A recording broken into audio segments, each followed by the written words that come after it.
gagawin ko? Punta ako sa library kasi maraming stories dun eh. Tara, samahan mo ako.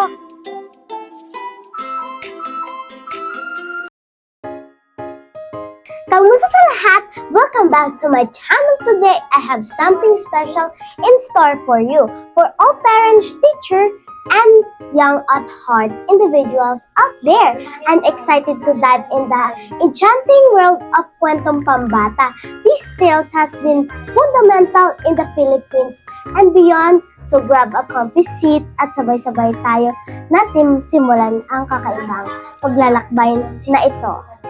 Bago tayo sumabak sa isang partikular na kwento, nais kong ibahagi kung bakit tayo pinanghahawakan ng Kwentong Pambata ang isang mahalagang lugar sa ating kultura. Ang mga kwentong ito ay hindi lamang nagbibigay aliw, ngunit nagbibigay din ng mahalagang aral tungkol sa kabaitan, katatagan, pagkakaibigan at kagandahan ng mga tradisyong Pilipino para silang maliliit na kayamanan naghihintay na matuklasan ngayon at sa susunod na henerasyon.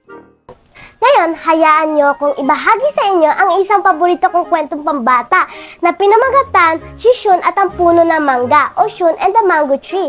This tale perfectly given essence of childhood wonder and timeless value we hold dear.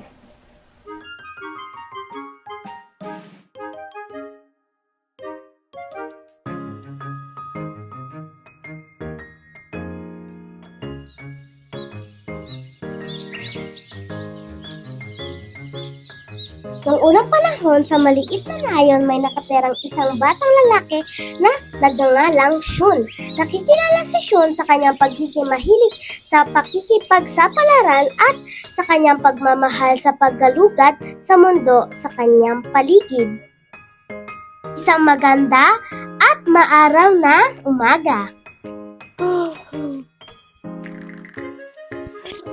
Ganda naman ng araw ngayon. Nga pala, pupunta akong ngayon sa bayan. Nag-iisip si Shun kung pupunta ba siya sa nayon. Sige na nga, punta lang ako sa bayan. Papunta si Shun sa nayon. Napadpad siya sa isang napakaganda ng puno ng mangga. Ang mga sanga nito ay may bigat na may hinog na gintong mangga kumikinang sa sikat ng araw. Ang lalaki naman! At marami! Siguro masarap yun. Mangga ba yun? Oo nga! Dahil sa excitement, nagpasya si Shun na umakyat sa puno para maabot ang masarap na prutas, pero pag-akyat niya, may nangyaring hindi inaasahan. Napansin niya ang isang maliit na pugad ng ibon nakapatong sa mga sanga na tahanan ng tatlong maliliit na ibon na huni. Tumigil si Shun at napagtanto na ang inang ibon ay desperadong maghanap ng pagkain para sa kanyang mga anak. Ba't umiikot ang mga ibon? Tignan ko.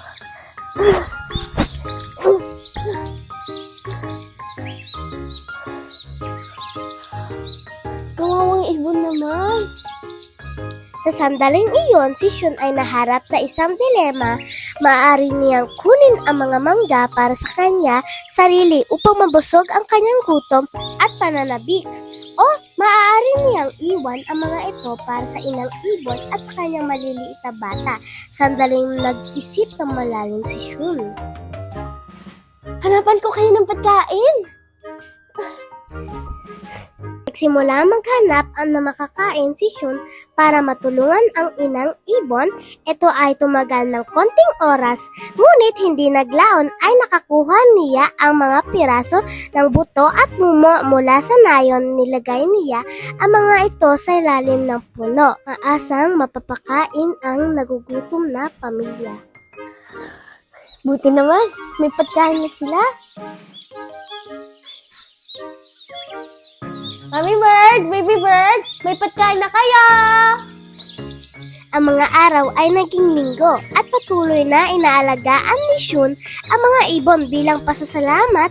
Dinadalahan siya ng inang ibon na makintab na maliit na trinket na nakikita niya sa kanyang paligid. Ang balahibo, isang maliit na barya at kahit isang magandang bulaklak. Napagtanto ni Shun na habang pinili niyang isuko ang mga mangga, natamo niya ang isang bagay na hindi napibili ng salapi. Isang tunay na pagkakaibigan. Sa pamamagitan ng pagpili, ito ang natutunan ni Shun na ang kagalakan ng pagbibigay ay kadalasan masigit sa kaligayahan ng pagtanggap. Masaya ako, Mommy Bird, Baby Bird. Naging kaibigan ko kayo. I love you.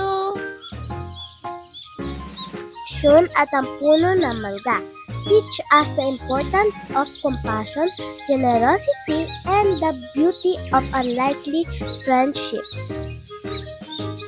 Ngayon, gusto ko marinig mula sa iyo ano ang mga kwento sa iyong pagkabata ang nagkaroon ng malaking epekto sa iyong buhay. Meron ka bang paboritong kwentong pambata? Share your thoughts in the comments below. And if you found this story inspiring, don't forget to like and subscribe, and for more adventure. Thank you for joining me today, and remember, every story holds a lesson waiting to be discovered. Until next time, mga kulits! Bye!